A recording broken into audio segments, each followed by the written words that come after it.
Home food Marathi या चॅनलवरती आपले स्वागत आहे। आज आपण झणझणीत छान मस्त मटण करी बनवणार आहोत, तेही हांडीमध्ये बनवणार आहोत। चला तर रेसिपीला सुरुवात करूया। हांडीमध्ये बघा कसं झणझणीत असं मटण झालेलं आहे। बघा किती मस्त असं झणझणीत आणि तर्रीदार असं मटण तयार झालेलं आहे। चला तर रेसिपीला आपण आता सुरुवात करूया। बघा 1 ते 200-300 ग्राम हे मटण आहे। त्यानंतर बघा मी याच्यावरती 1 लिंबू असं चोळून घातलेला आहे। लिंबू घातल्याने आणि 1 चम्मच मीठ घातले। लिंबू आणि मीठ घातल्याने याचा जो वास असतो तो निघून जातो आणि आपलं मटणसुद्धा स्वच्छ असं होतं। बघा त्याला असं 10 मिनटं लावून ठेवणार आहे मी। 10 मिनटांनी बघा मस्त मटण व्यवस्थित झालेलं आहे। 10 मिनटं झालेली आहेत। त्यानंतर बघा कडक पाणी केलं आणि कडक पाण्याने हे मटण चांगलं व्यवस्थित धुवून घेतलेलं आहे। तो लिंबू आणि मीठ हे सुद्धा निघून जातं आणि मटणसुद्धा आपलं स्वच्छ होतं। बघा आता असं गरम पाण्याने धुतल्यानंतर बेसिनमध्ये मी 1 ते 2 पाण्यानंतर परत मी असं मटण स्वच्छ धुवून घेतलेलं आहे आणि मटण पूर्णपणे स्वच्छ करून घेतलेलं आहे। बघा आता त्यानंतर बघा मटण पूर्णपणे स्वच्छ करून घेतलेलं आहे। यावरती अर्धा चम्मच मी हळद घातलेली आहे। चवीनुसार मीठ घातलेलं आहे। त्यानंतर अद्रक आणि लसूणची पेस्ट करून घेतलेली आहे, ती घातलेली आहे।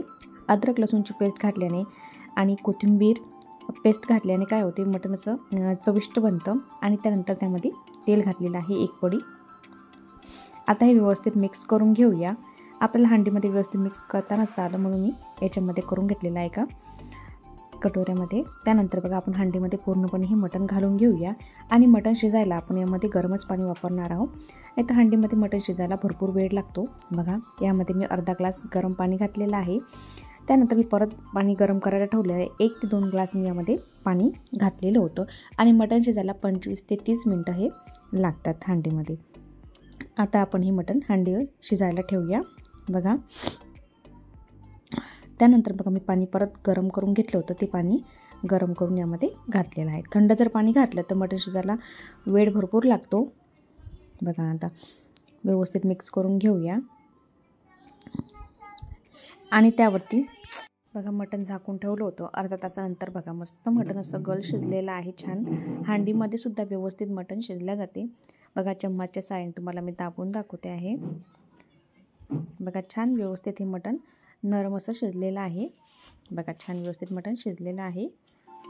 बघा आता हे मटण आपण बाजूला ठेवूया आणि भाजीसाठी मसाला पाहूया।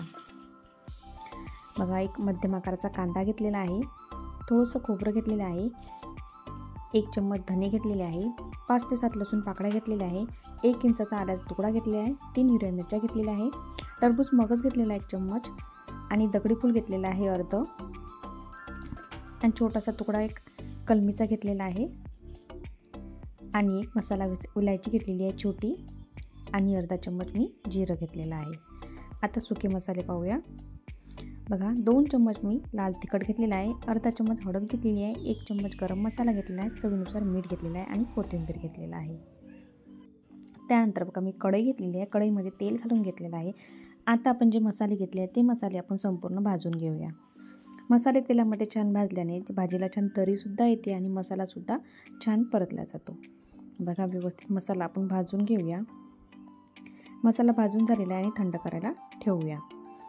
त्यानंतर बघा आपण मसाला बनवायला घेऊया। बघा एका मिक्सरच्या पॉटमध्ये मी कोथिंबीर घातलेली आहे आणि सुकीचे पावडर मसाले घेतले ते सुद्धा मी यामध्येच घालून घेत आहे। त्यानंतर आपला जो मसाला भाजून झालेला आहे तो सुद्धा आपण यामध्ये घालून घेऊया। बस संपूर्ण मसाला घालून घेतलेला आहे आणि मिक्सरच्या पॉटमध्ये थोडंसं पाणी घालून याची छान मस्त आपण बारीक अशी पेस्ट तयार करूया। त्यानंतर बघा मटण पूर्णपणे शिजलेलं आहे। आता एका भांड्यामध्ये आपण हे मटण पूर्णपणे काढून घेऊया। परत आपल्याला हांडीमध्ये भाजीला फोडणी घालायची आहे, त्यामुळे आपण मटण पूर्णपणे काढून घेणार आहोत। बघा पूर्णपणे मटण काढून घेतलेलं आहे। आता आपण हांडीमध्ये 2 पडी तेल घालूया। 2 पडी तेल घातलेलं आहे। तेल छान तापल्यानंतर आपण जो मसाला काढलेला आहे त्याची जी पेस्ट केली आहे ती घालून घेऊया। बघा मसाल्याची संपूर्ण पेस्ट मी घालून घेत आहे। बघा मसाल्याची छान आपण व्यवस्थित पेस्ट भाजून परतून घेऊया तेलामध्ये। मसाला आणि तेल पूर्णपणे असं वेगळं होईपर्यंत आपण मसाला छान परतून घेणार आहोत। मसाला व्यवस्थित परतल्याने भाजी मस्त चविष्ट अशी खमंग आपली भाजी तयार होते। बघा मसाला छान व्यवस्थित झालेला आहे। त्यानंतर जे मटण आहे ते सुद्धा आपण मसाल्यामध्ये परतून घेऊया 1 ते 2 मिनटं। बघा आता हे जे मटण आहे हे सुद्धा आपण आता परतून घेऊया 1-2 मिनटं छान. बघा आता मस्त तेल पूर्णपणे मसाल्यामधलं वेगळं झालेलं आहे आणि मटणसुद्धा व्यवस्थित मस्त मसाल्यामध्ये कोट झालेलं आहे मसाला मटणाला. बघा आता मस्त व्यवस्थित झालेलं आहे. त्यानंतर जे सूप होतं बनवलं ते सुद्धा आपण घालून घेऊया आणि परत अशी उकळी काढून घेऊया. ही स्टेप केल्याने मसाल्याचा जो कच्चेपणा राहिला असेल तो सुद्धा निघून येतो आणि भाजीसुद्धा तर्रीदार अशी आपली भाजी तयार होते. बघा आता व्यवस्थित मिक्स करून घेऊया आणि याला छान एक उकळी काढून घेऊया. बघा वरून थोडासा मी कोथिंबीर घालून घेत आहे आणि थोडंसं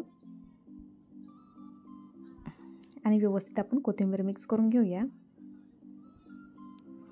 बघा आता छान व्यवस्थित भाजी छान झालेली आहे. त्यानंतर बघा मिक्सरच्या पॉटमध्ये मी थोडंसं पाणी घातलेलं आहे एक ग्लास. ते सुद्धा व्यवस्थित आपण आवश्यकतेनुसार यामध्ये पाणी घालून घेऊया. बघा व्यवस्थित मिक्स करून घेऊया. आवश्यकता वाटली यामध्ये आपण परत यामध्ये पाणी आपण घालू शकतो. बघा आता मंद आचेवर भाजी छान मस्त शिजायला ठेवूया. बघा भाजीला छान उकळी आली आहे. त्यानंतर बघा याच्यावरती मी थोडीशी अर्धा चमच कस्तुरी मेथी घेतलेली आहे आणि भाजी बघा आपली मस्त मंद आचेवर शिजून तयार झालेली आहे. बघा मस्त झणझणीत अशी मटण करी तयार झालेली आहे. तुम्हाला जर माझी रेसिपी आवडली असेल तर व्हिडिओला लाईक आणि चॅनलला सबस्क्राईब करायला विसरू नका. बघा झणझणीत अशी मटण करी झालेली आहे आणि कमेंटद्वारे नक्की कळवा की तुम्हाला मटण करी कशी वाटलेली आहे. बघा किती छान अशी मटण करी आपली तयार झाली आहे. त्याबरोबर छान मस्त भाकरी, लिंबू आणि कांदा. वा खूप छान कॉम्बिनेशन आहे ही. लगेच भेटूया नवीन रेसिपीसोबत. तोपर्यंत बाय.